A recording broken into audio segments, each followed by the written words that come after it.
Salut tout le monde, moi c'est Julie, on se retrouve pour une nouvelle vidéo.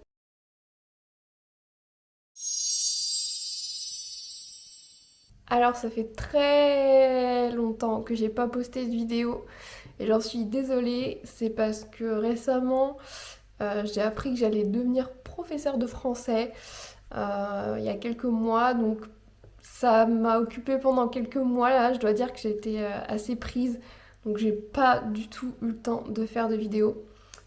Mais là, on approche de la rentrée, donc j'ai un peu plus de temps pour moi, vu que j'ai préparé tous mes cours, du moins pour la première semaine.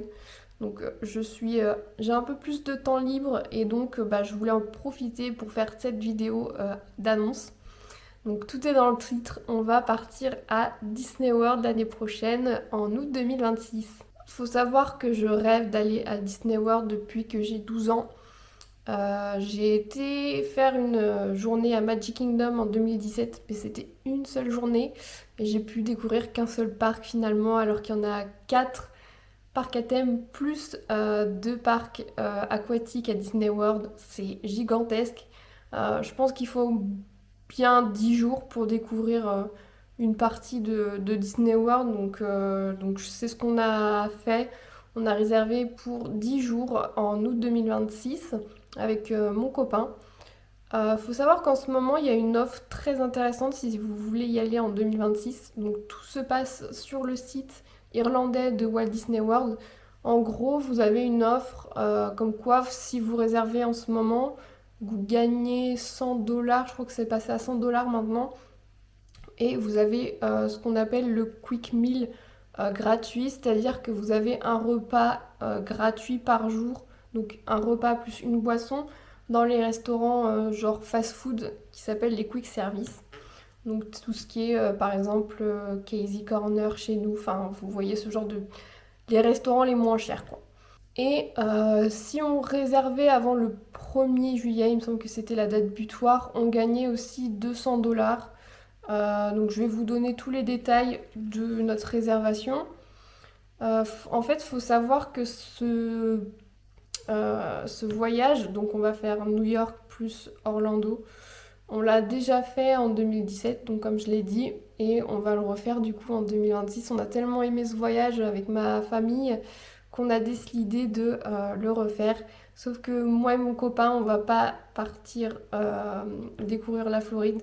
On va rester nous sur Disney World parce que bah, c'est l'occasion. Donc c'est ce qu'on va faire et on va pas faire du coup de vol Paris-Orlando. Je sais que c'est possible maintenant. Il y a des vols directs chez Air France. Mais nous, on fera du coup Paris-New York, puis New York-Orlando, comme on l'avait fait en 2017. Donc, je ne pourrais pas vous donner des détails là-dessus, mais je vous ferai un retour sur tout le reste. Donc, concernant notre réservation, on a réservé du coup du 11 août au 22 août, donc ce qui fait 10 jours.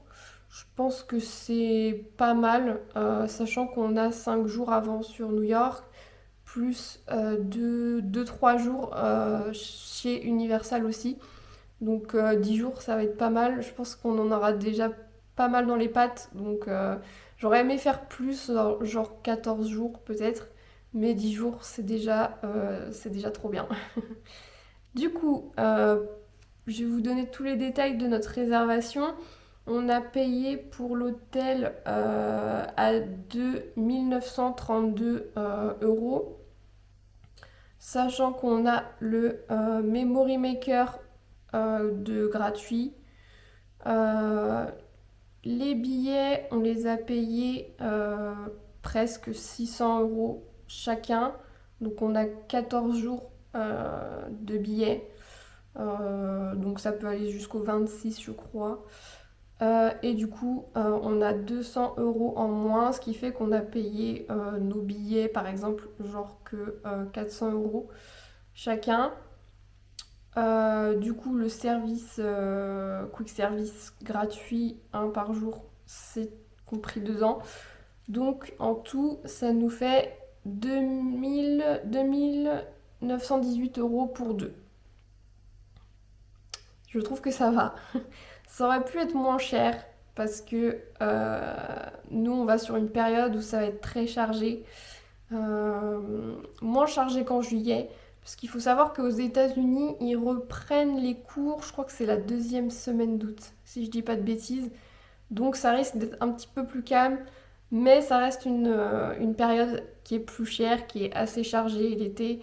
Je crois qu'il y a beaucoup de Français qui partent en août aux États-Unis à Disney World, donc ça nous coûte un petit peu plus cher. Du coup, nous, ce qu'on a fait, on n'a pas payé la totalité.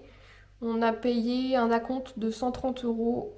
Du coup, on a réservé le 29 juin, vraiment juste avant la date butoir pour avoir les 200 euros. On a payé un acompte de 130 euros et on paiera le reste, donc 2788 euros, le 16 juin 2026, donc vraiment au dernier moment. Ça, je trouve ça cool parce que du coup, on a le temps vraiment d'économiser tout ça. Même si on avait déjà l'argent et tout, on aurait pu payer tout d'un coup, mais je trouve que c'est pas mal de faire comme ça, de payer un acompte et le reste plus tard. Nous, c'est ce qu'on a choisi de faire, mais après, c'est tout, comme tout à chacun, chacun choisit comme il veut. Du coup, j'ai essayé de me faire un petit planning, c'est peut-être un peu tôt et je pense qu'il va peut-être changer. Donc comme vous le voyez, on a mis le départ depuis Paris à New York le lundi 3 août. On partirait pour Orlando le dimanche 9 août. Donc on aurait 2 jours à Universal peut-être. On verra selon les envies de chacun. Mais quoi qu'il arrive, je pense que moi et mon copain, on va faire Epic Universe. Je sais pas si le reste de ma famille voudra, mais nous, en tout cas, je pense qu'on le fera parce que le parc a l'air vraiment incroyable. Donc voilà, du 10 au 11, on fait Universal. Ensuite, le 12, on ferait Animal Kingdom. Donc c'est... En fait, je pensais arriver le soir après Epic Universe à l'hôtel à Disney. J'ai oublié de vous dire quel hôtel on a choisi. On a pris le All Stars Movies parce que c'est l'un des moins chers déjà. Bah, j'aime bien l'ambiance de l'hôtel, il a l'air vraiment très sympathique. Nous on a choisi Movies parce qu'avec mon copain on adore le cinéma et donc l'hôtel s'y prêtait bien. Puis je trouve que au niveau des bus, tout ça, il est pas mal situé aussi, cette partie-là. Donc on a choisi celui-ci. L'ambiance a l'air plus sympa que. Je crois que le reste, c'est movies, musique et sport. Musique, pourquoi pas. Sport, ouais, bof. Donc ouais, j'ai préféré prendre le movies. Et du coup, oui, comme je disais, l'idée, ce serait, après Epic Universe, d'aller chercher les bagages, de se rendre à Disney World directement et passer notre première nuit le 11. Et comme ça, dès le lendemain, on fait Animal Kingdom, donc le 12. Parce que je sais que le reste de ma famille voulait faire un parc à Disney World et ils ont choisi Animal Kingdom. Et je comprends pourquoi, parce qu'il a l'air vraiment incroyable. Et comme ma mère, parce qu'on l'a fait toutes les deux en 2017, avait déjà fait Magic Kingdom, elle voulait découvrir Animal Kingdom, notamment le Land Avatar Pandora. Donc on fera Animal Kingdom en premier. J'aurais bien aimé commencer par Magic Kingdom parce que je pense que c'est en allant dans ce parc en premier qu'on se rend compte qu'on est à Disney World et que c'est encore plus magique. Mais ça me dérange pas de le faire en deuxième journée, donc le 13. Sachant que le 13, c'est mon anniversaire, donc je fêterai mes 28 ans là-bas. J'ai trop hâte. Ensuite, le lendemain, on fera une petite pause parce que on se sera tapé 4 jours de parc. Je pense que ce sera bien fatigant. Sachant que les pauses, comme vous le voyez sur le côté, j'ai marqué que les pauses, moi je voulais faire par exemple le matin un parc aquatique. L'après-midi, on se repose. Et le soir, on fait par exemple Disney Spring, mais en faisant doucement, bien sûr, parce qu'il faut quand même faire attention, surtout qu'il va faire super chaud, je pense. J'ai jamais été aux États-Unis pour l'instant en été. Quand on y a été en 2017 aux États-Unis, c'était au mois d'octobre-novembre. Donc il faisait chaud, mais ça allait, c'était supportable, surtout en Floride. Mais là en août, je sais pas du tout ce que ça va être. J'ai l'impression qu'il fait très chaud quand je vois J'ai vu des commentaires de gens, des anecdotes et tout. Enfin, les gens ont l'air de plutôt dire qu'il fait très chaud, très humide. Je pense que c'est assez tropical, donc il va falloir bien se préparer. Mais j'en parlerai un peu plus tard de ça. Ensuite, je voulais faire Hollywood Studio, Epcot, Animal Kingdom, puis encore Hollywood Studio. D'ailleurs, que j'ai mal écrit. Le 19, on fait encore une petite pause et puis on termine par Epcot. Et en dernier, je voulais finir le séjour, conclure le séjour avec Magic Kingdom pour vraiment dire au revoir à Disney World. Et puis bah, le lendemain, ce serait le départ. Je pense que au niveau longueur, bah, comme je l'ai dit, 10 jours, c'est pas mal. Euh, et je pense que j'ai bien réparti les parcs et les pauses que je voulais faire. Je voulais aussi faire peut-être une visite d'hôtel. Je sais qu'il y a des hôtels où il y a des petites plages, donc pourquoi pas se poser sur une plage un jour de petites pauses. J'aimerais beaucoup essayer aussi le Skyliner parce qu'il n'est pas à côté de notre hôtel. Les hôtels avec Skyliner sont un peu plus chers. Mais j'avais quand même envie de tester ce mode de transport parce qu'il faut savoir qu'à Disney World, il y a beaucoup de modes de transport. Il y a le bateau, il y a le bus, le Skyliner, le monorail. Enfin, vous en avez plein, donc je trouve ça trop cool. Et puis bah, faire un petit peu de piscine évidemment pour se rafraîchir. Au niveau des restaurants, je sais qu'ils sont réservables 60 jours avant. Donc c'est ce qu'on fera parce que j'ai envie de faire un bon restaurant par parc. Je pense que ça me semble raisonnable, surtout en termes de budget. Parce que vu qu'on a économisé sur les repas quick service meal, donc ça nous fait un repas gratuit par jour, ce qui est génial. Donc je pense qu'on pourra se permettre de faire des restaurants un peu plus onéreux, un peu plus classe, où on pourra mieux manger aussi.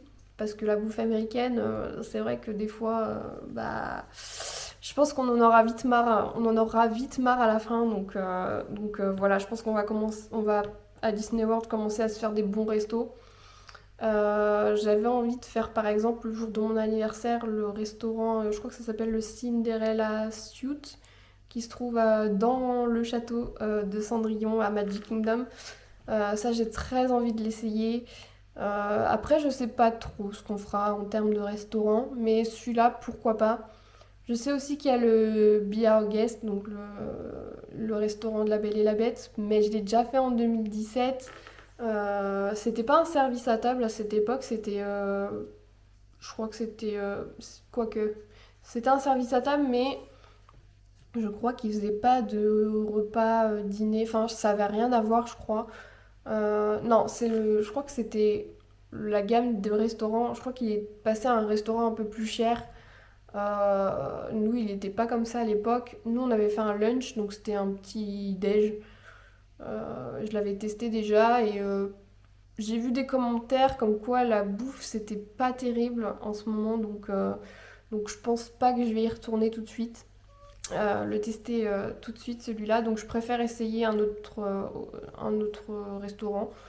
Et j'avoue que faire un restaurant dans un château, ça a l'air incroyable, dans un château Disney.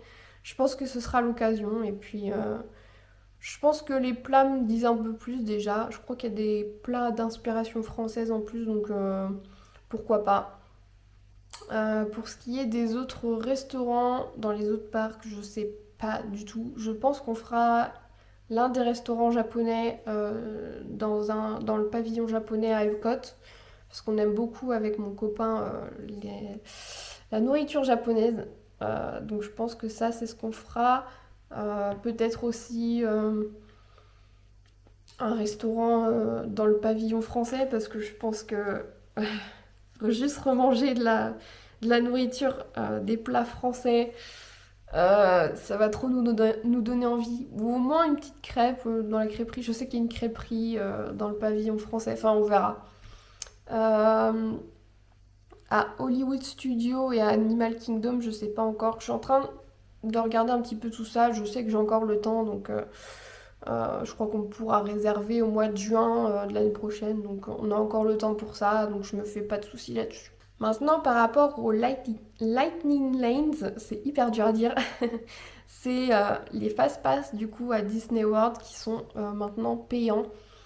Avant, ça s'appelait Genie Plus et ils ont changé, je crois que c'était l'année dernière, l'appellation et tout le dispositif autour de ça.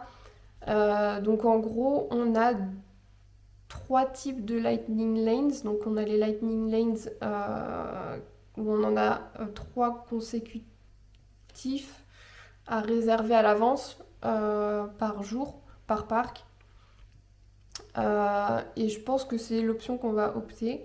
Ensuite, il y a les Lightning Lanes pour des attractions individuelles. Je pense par exemple, bah, ça concerne toutes les grosses attractions, donc Tron par exemple. Je crois qu'il y a aussi Seven Dwarf Mine Train pour Magic Kingdom. Je crois que c'est les Gardiens de la Galaxie à Epcot. Du coup, Fly of Passage à Animal Kingdom, etc. Donc qui eux sont à acheter individuellement et du coup bah, sont plus chers. Et je crois qu'il y a le genre multipass, enfin le Lightning Lanes ultime où tu as toutes les attractions pour toute la journée qui doit être hors de prix. J'ai pas regardé les prix mais j'ai pas envie de regarder. Mais on va opter pour les Lightning Lanes, je sais plus le nom. Je vais regarder vite fait sur l'appli de Disney World. Ah oui, c'est ça. Donc on a les Lightning Lanes multipass et les single pass. Donc nous, ce sera les multipass qu'on prendra. C'est pas les mêmes prix pour chaque parc, ça je le sais. Par exemple, si je prends pour aujourd'hui Magic Kingdom par personne, ça coûte 29 $. Pour Epcot, c'est 19 $. Hollywood Studio, 27 $ et Animal Kingdom 19 $. Je vais pas en prendre pour tous les parcs. Je pense que pour par exemple Animal Kingdom où il n'y a pas beaucoup d'attractions, où il y en aura encore moins l'année prochaine parce qu'ils vont sûrement fermer Dinosaur, je pense que ça sert à rien d'en acheter un. Pareil pour Epcot, j'en vois pas trop l'intérêt. Je pense que pour les Gardiens de la Galaxie, je vais pas en acheter parce que nous en plus comme on est en hôtel Disney et qu'on loge sur place, on peut être à l'avance une demi-heure avant, on a droit d'entrer dans le parc avant tout le monde. Donc c'est ce qu'on fera, comme quand je fais à Disneyland Paris avec mon pass annuel, on a droit à une heure à l'avance par exemple. Enfin vous voyez, on peut avoir accès aux attractions avant, donc je pense que c'est ce qu'on fera. On n'aura pas besoin de payer. Par contre, pour les parcs Magic Kingdom et Hollywood Studios où il y a plus d'attractions, je pense que qu'on en prendra parce que, surtout s'il y a du monde, je pense que ça peut être intéressant. Après, j'en prendrai peut-être qu'un sur 2 jours. Par exemple, le premier jour à Magic Kingdom, le 13 par exemple, on n'en prendra pas juste pour voir un petit peu comment ça se passe. Mais le deuxième jour, donc le dernier jour, on en prendra un, histoire de vous faire vraiment les attractions qu'on veut faire. Surtout que les Lightning Lanes, vous y avez droit, comme nous on est en hôtel, quand on est en hôtel Disney, on peut les réserver 7 jours à l'avance. 7 jours avant que votre séjour commence. Et vous pouvez tout réserver. Donc ça, je trouve ça vraiment cool. Après, je pense qu'il faut quand même se dépêcher, surtout au mois d'août. Vraiment se dépêcher à choisir les attractions qu'on veut faire. Après, voilà, va falloir faire en fonction des disponibilités et de nos priorités. Par exemple, moi, ma priorité à Magic Kingdom, et si je peux avoir un Lightning Lane pour ça, ce serait génial. Ce serait Tiana's Bio Adventure. Euh, Après, ce serait peut-être Jungle Cruise. Je sais qu'il y a beaucoup d'attentes pour cette attraction, donc peut-être celle-là. Et puis, par exemple, j'en sais rien, Peter Pan, qui est très prisé aussi. Donc ce serait, voilà, les trois priorités, ce seraient ces trois attractions. Et en gros, le fonctionnement, c'est que une fois que vous avez fait la première attraction, vous avez droit de reprendre tout de suite un Lightning Lanes pour le reste de la journée et ainsi de suite. Donc je trouve que le fonctionnement est pas mal et ça vous permet de faire plein d'attractions, etc. Donc, et de pas attendre trop longtemps, surtout s'il y a du monde. Je pense que c'est un bon truc, même si ça reste cher. Après, comme je le dis, il faut vraiment le prendre à l'avance parce que là, du coup, quand on le prend le jour même, donc là, 29 $, je pense qu'avant, ça coûte un peu moins cher. Faut pas le prendre au dernier moment, quoi. Donc voilà pour les Lightning Lanes. Je pense que du coup, je filmerai un petit peu la préparation de ce voyage, surtout lors des derniers mois, genre le mois de juillet par exemple de l'année prochaine. Vous faire un petit récap et vous montrer un petit peu la progression, vous montrer comment j'ai réservé les restaurants par exemple. Je pense que ça peut être intéressant et ça peut peut-être aussi vous aider.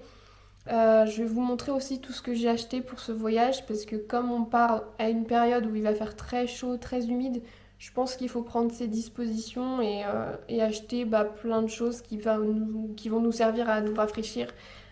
J'ai déjà repéré un petit peu des choses. Et je pense que un petit conseil aussi, si vous partez à Disney World ou même aux États-Unis, c'est d'aller sur des forums, sur Facebook. Il y a plein de groupes et tout sur Disney World pour les Français qui partent à Disney World. Et il y en a plein qui donnent leurs conseils et tout. Et je trouve ça génial. C'est vraiment une mine d'or ce genre de forum.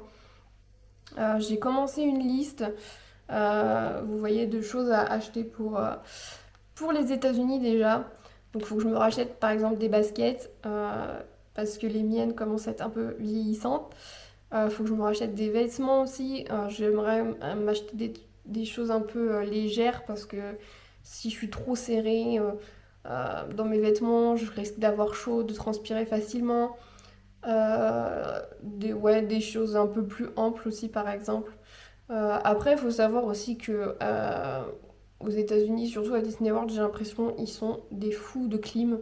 Donc, moi qui suis frileuse, je vais être un peu voilà, mitigée en termes de vêtements. Est-ce que je prends des trucs où vraiment je suis hyper légère ou est-ce que je prends un petit gilet? Enfin, je vais voir. J'ai repéré aussi des choses comme des serviettes ou des casquettes humidifiantes. Donc en gros, c'est des choses où vous allez mouiller par exemple la casquette, vous allez la mouiller et ça rafraîchit direct. Je connaissais pas du tout, j'ai vu ça sur justement un groupe sur Facebook de personnes qui ont ça. Et je trouve ça vraiment trop cool. Genre, c'est sur ce site-là. Je connaissais pas du tout. Vous voyez, ça coûte 10 balles. Une serviette, vous la laissez dans votre sac et tout pour la journée. Et puis dès que vous avez un coup de chaud, vous allez la mouiller vite fait et vous le passez sur votre cou, sur votre front. Je trouve ça génial. Et surtout la casquette aussi, elle est un peu plus chère, mais je pense qu'elle va être très utile. Donc voilà, c'est ce genre de choses. Sûrement aussi un petit ventilateur de poche. Peut-être aussi des brumisateurs. Je sais pas si c'est accepté à Disney World ou même en avion. Je suis pas sûre, donc à voir. Mais ça va être des choses comme ça que je vais acheter pour ce séjour. Et puis sûrement aussi d'autres petites choses pour Disney World, je vais voir. Un truc aussi que j'ai pas dit, c'est que j'aimerais beaucoup faire une soirée Halloween parce qu'il faut savoir que à Disney World, ils commencent les soirées Halloween dès le mois d'août, dès mi-août. Donc là, par exemple, je suis en train de tourner la vidéo, on est le 19 août et il y en a déjà eu une, je crois que c'était le 15. Donc je me dis, on sera à la même période, donc pourquoi pas. Ça fera bizarre de fêter Halloween en plein mois d'août, mais why not? Euh, je crois que là-bas, ils ont un truc aux États-Unis qui s'appelle le Summer Win. Je connaissais pas du tout. Mais en gros, oui, c'est le but de fêter Halloween dès le mois d'août. Pourquoi pas? Et du coup, ce serait l'occasion de découvrir une soirée là-bas à Disney World. J'ai déjà fait des soirées pass à Disneyland Paris et j'aimerais beaucoup voir comment ça s'organise une soirée aux États-Unis à Disney World. Donc je me dis pourquoi pas. Et, l'ambiance a l'air complètement différente et j'ai vu certains vlogs et tout, ça donne trop envie. Et surtout de ramener plein de bonbons. Je trouve ça trop bien de faire de la chasse aux bonbons. Et c'est un truc qui manque aussi à Disneyland Paris. J'aimerais trop que ça arrive de faire la chasse aux bonbons juste le jour d'Halloween en fait. Ce serait vraiment trop cool. Donc ouais, pourquoi pas faire une soirée Halloween pendant ce séjour, on verra si j'arrive à avoir une place, mais j'aimerais vraiment beaucoup faire ça. Je sais pas encore si je ferai des vlogs sur place, je verrai. Sachant que j'ai vraiment envie de tout découvrir par moi-même et de pas tenir une caméra tout le long de ma journée. Je pense que ça sera déjà de fatigant et de deux, j'ai pas envie de découvrir les parcs à travers un écran. Donc je verrai. Peut-être que je ferai genre des mini-vlogs, genre des petits vlogs de 2 minutes par exemple, ce genre de choses, mais j'ai pas envie de passer ma journée à filmer mes journées, donc on verra, mais je pense que les vlogs ne seront pas prévus pour ce séjour. Après, peut-être si je retourne un jour, pourquoi pas, mais je pense pas que je ferai des vlogs, en tout cas pour YouTube. Je suis en train de réfléchir si j'ai pas oublié quelque chose, mais je crois que j'ai fait à peu près le tour du coup, de ce qu'on allait faire à Disney World et comment on va s'organiser ce voyage. En tout cas, j'ai trop hâte. Et bah, en attendant, je vais aller à Disneyland Paris, j'y retourne le mois prochain, vu qu'on a eu des offres dans les hôtels grâce au pass annuel, et je trouve ça trop cool, même si les offres étaient un peu intéressantes pour cette période que par rapport à la période de janvier, où j'avais découvert le Sequoia Lodge, qui était incroyable. Je vous remets la vidéo par là. Et ce sera aussi l'occasion de refaire mon pass annuel qui se termine le 29 septembre. Donc j'hésitais à le refaire vu que je pars à Disney World l'année prochaine. Je me suis dit, est-ce que ça sert à quelque chose de reprendre un pass? Est-ce que ce serait pas mieux d'économiser pour le voyage à Disney World? Et j'ai envie d'en reprendre un. J'ai décidé ça dernièrement parce que j'ai envie de découvrir toute la partie bah, qui va être dévoilée l'année prochaine justement à Adventure World. Donc toute la nouvelle zone à Disney Studios. Même si bientôt il aura plus ce nom. Mais j'ai quand même hâte. J'ai moins hâte de découvrir la zone La Reine des Neiges, même si elle a l'air vraiment sublime. Mais c'est vraiment pas ma priorité. J'ai plus envie de découvrir toute la zone, genre l'allée, l'attraction Réponse, le lac, qu'elle a vraiment incroyable. Donc ouais, j'ai envie de reprendre un pass juste pour ça, en espérant qu'ils fassent des avant-premières pour les passes, ce serait vraiment génial. J'espère que ce sera le cas, on va croiser les doigts, mais je pense que Disney le fera, ils l'ont fait pour Avengers Campus, donc je vois pas pourquoi ils le feraient pas là pour cette nouvelle zone, donc j'ai vraiment très hâte. Bien sûr, je vous filmerai tout ça si ça arrive. Et puis, bah, en attendant, j'espère que vous avez aimé cette vidéo. N'hésitez pas à la liker et à laisser un petit commentaire si vous avez apprécié, si vous avez envie de me partager, si vous aussi vous partez à Disney World ou si vous comptez y aller. J'ai hâte de vous lire. Et puis, bah, en attendant, on se retrouve pour une prochaine vidéo. Bye bye!